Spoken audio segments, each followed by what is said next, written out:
में बड़े आराम से बोल दिया आई एम लॉस्ट। तो हमारा सोचे हम क्या ही बता पाएंगे, क्या ही बयां कर पाएंगे। क्या था ये बाहर, आदत तो हमें रही है, लेकिन आज ये क्या कर दिया हमने।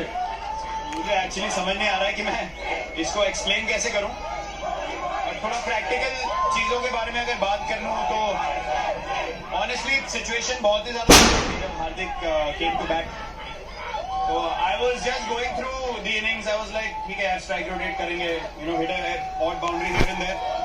बट फिर हार्दिक केप्ट टेलिंग मी हो जाएगा, फिर बैट डीप हो जाएगा। And then I found boundaries at the right time, but still 50 of 3 with Haris Rauf to bowl 1 over. I was thinking it's going to be challenging, but I told Hardik one thing कि अगर Haris Rauf को attack किया तो वो लोग panic कर जाएंगे। And जब 28 रन चाहिए थे 8 बॉल में, I was backing myself. I said I have to hit 2 sixes, otherwise we'll lose the game. There is no chance हम जीतेंगे अगर मैंने 2 छक्के नहीं मारे। तो छक्के नहीं उसमें तो आ रहे हैं, मतलब वो छक्के तो स्तब्ध थे सारे, उन पे आएंगे। लेकिन वो जो ड्रिंक्स था इरफान, 10वें 11वें ओवर के बाद उसके बाद लगा वो 12वें ओवर से टैक्टिक थोड़ी बदली, तो वहां क्या बातचीत हुई थी जब गियर शिफ्ट करे। नहीं एक्चुअली मैं सरप्राइज हो गया था जब मैं गया बाहर, क्योंकि विकेट्स स्टार्टेड फॉलिंग, फिर अक्सर रन आउट हो गया। तो मुझे लग रहा था कि यार सिचुएशन खराब से खराब होती जा रही है। बट फिर जब हार्दिक आए तो then I told him single लेते हैं, स्ट्राइक रोटेट करेंगे, let's go deep in the game, देखते हैं क्या होता है।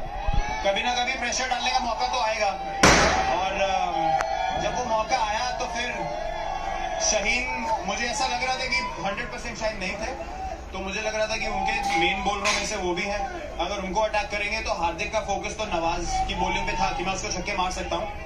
एंड वी न्यू कि वो लास्ट ओवर ही डलवाएंगे, उससे पहले गेम खत्म करने देखेंगे। मुझे हारिस के बारे में बात करनी है, मुझे वो ओवर जो शाहीन से आफरीदी उसके बारे में बात करनी है, लेकिन ये इमोशन, विराट आपने बहुत शतक लगाया, आप लेजेंड, लेकिन ये इमोशन ये हमेशा नहीं देखने को मिलते, क्या मायने रखता है आपके लिए?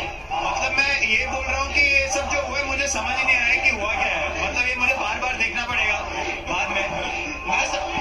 सिर्फ ये क्योंकि इमोशंस की बात कर रहे हैं, क्या सही था कि इनसे 1-2 बॉल पहले आपने ड्रेसिंग रूम और डगआउट को इशारा किया था कि शांत रहना, जब जीतने वाले थे हम थोड़ा शांत रहना। हाँ, क्योंकि जब आपको 15-16 रन की रन रेट चाहिए और 2 बॉल में 2 रन आ जाए तो लोग शायद रिलैक्स हो गए, ओवर एक्साइटेड भी हो सकते हैं कि बन गए। फिर एक डीके रन आउट हो गए या स्टंपिंग हो गया। बट फिर ऐश को मैंने बोला कि कवर्स के ऊपर मारने देखना, लेकिन ऐश ने अपना दिमाग के ऊपर एक्स्ट्रा दिमाग लगाया और मतलब that was a very brave thing to came inside the line, wide करवा दी।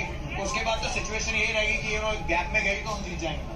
आपकी वो हारिस राउफ को छक्का सामने, विराट नोटिस, मतलब 150 में गेंदबाजी कोई कर रहा है, वो हार्ड लाइन डाल रहा है और आप सामने मारो, वो टूर्नामेंट का सबसे बेहतरीन शॉट है।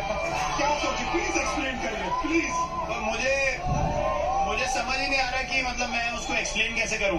मैं यही सोच रहा था कि 2 छक्के चाहिए, लेकिन वो एक इंस्टिंक्टिव शॉट था। मैंने कहा सिर्फ बॉल को देखो, ज्यादा हिलने की जरूरत नहीं है। और वो कनेक्शन होना बहुत रेयरली, आई थिंक मेरे करियर में 2 या 3 बार ऐसा कनेक्शन हुआ है मेरे बैट से ऐसे शॉट के लिए, और उस टाइम पे बहुत जरूरी शॉट था वो। तो वहां से मुझे लगा कि वो थोड़ा पैनिक कर गए उसके बाद। बिल्कुल कर गए, लेकिन जो शाहीन से अफरीदी का ओवर इससे पहले था, क्या आपको लग रहा था कि उसको टारगेट आप करोगे? क्योंकि वो चोट के बाद वापस आ रहे थे, उतना रिदम नहीं नजर आ रहा था जितना पहले था।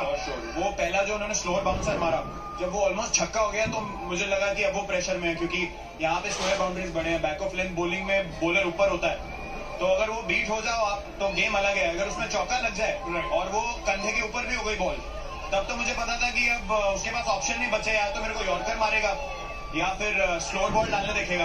तो एक यॉर्कर कवर के ऊपर चौका हो गया। फिर लास्ट बॉल एक्चुअली मैं स्टांस में था और मैं देख रहा था उसको, वो रनअप पे रेडी था, तो हार्दिक मुझे इधर से बोल रहा है कि वो डालेगा छोटा, तो I just glanced at him once और फिर मैं रेडी हो गया।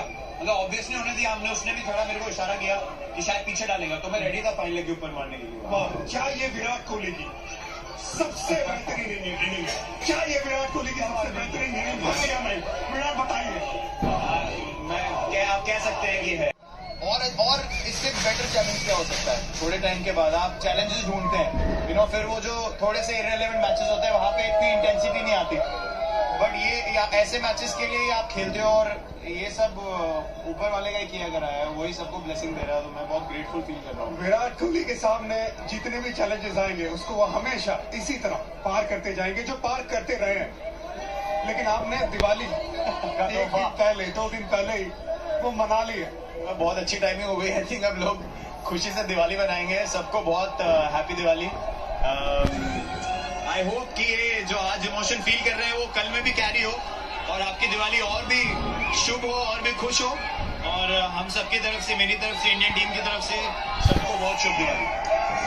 Thank you so much Virat. पूरे 140 करोड़ इंडियंस की तरफ से थैंक यू स्टार स्पोर्ट्स से, हर एक स्पोर्ट से, हर एक फैन से। ये कहते हैं ऊपर वाले, क्रिकेट मैन कहते हैं नीचे, इन्होंने संभाला है। But it's just the beginning. Just the beginning. Just one match. Yes. So we have to be focused. लेकिन मूड सेटर हो गया। This is the feeling that you want. आप ऐसे जीतते हैं तो फिर आपको लगता है कि यार बड़े मैचेस की तैयारी आप ऑलरेडी कर चुके हैं। अब यहाँ से इंटेंसिटी मेंटेन करने की बात है, लेकिन कोई भी चीज लाइटली नहीं ले सकते। थैंक यू विराट, बहुत और कमिटमेंट, सब इंतजार कर रहे हैं। Thank you Virat, thank you.